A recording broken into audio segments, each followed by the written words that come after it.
This is part 9 of my series talking about the Forsaken in the Wheel of Time, and in this video we're going to talk about Lanfear, the most powerful female Forsaken in the Wheel of Time, and possibly most powerful of all next to Ishamael. Lanfear chose her own name, and in the Old Tongue, Lanfear means daughter of the night. She's a powerful dreamwalker, and she actually claims Tel'aran'rhiod, the world of dreams, as her territory. In Book 3, The Dragon Reborn, she literally calls the dream world her domain.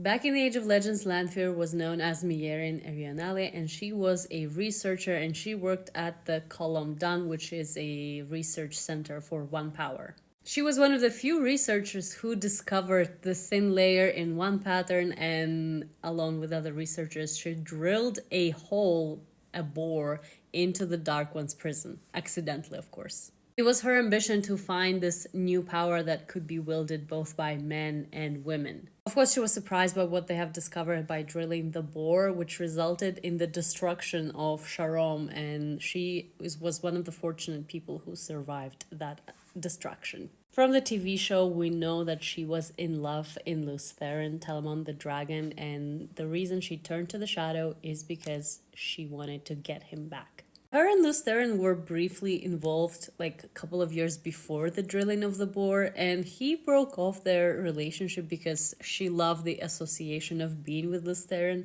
more than she did love him, and she saw Lews Therin as a path for power for herself. Of course, she did not accept the breakup and kept pursuing him, and she was quite determined in that. I mean, we all saw how she was pursuing Rand in the Wheel of Time.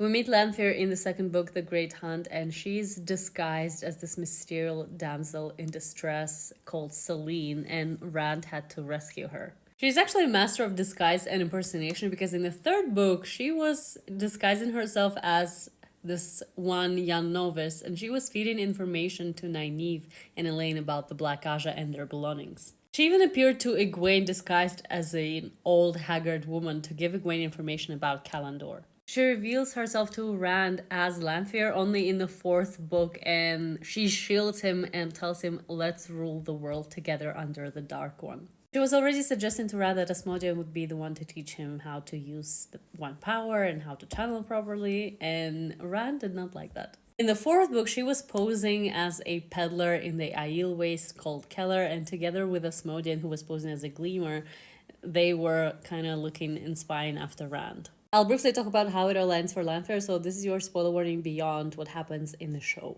So at the end of book 5, Lanfear goes to confront Rand for sleeping with Aviendha and kill him for his betrayal. To protect Rand, Moiraine tackles Lanfear, and together they fall into the red twisted door frame. And both Moiraine and Lanfear are believed to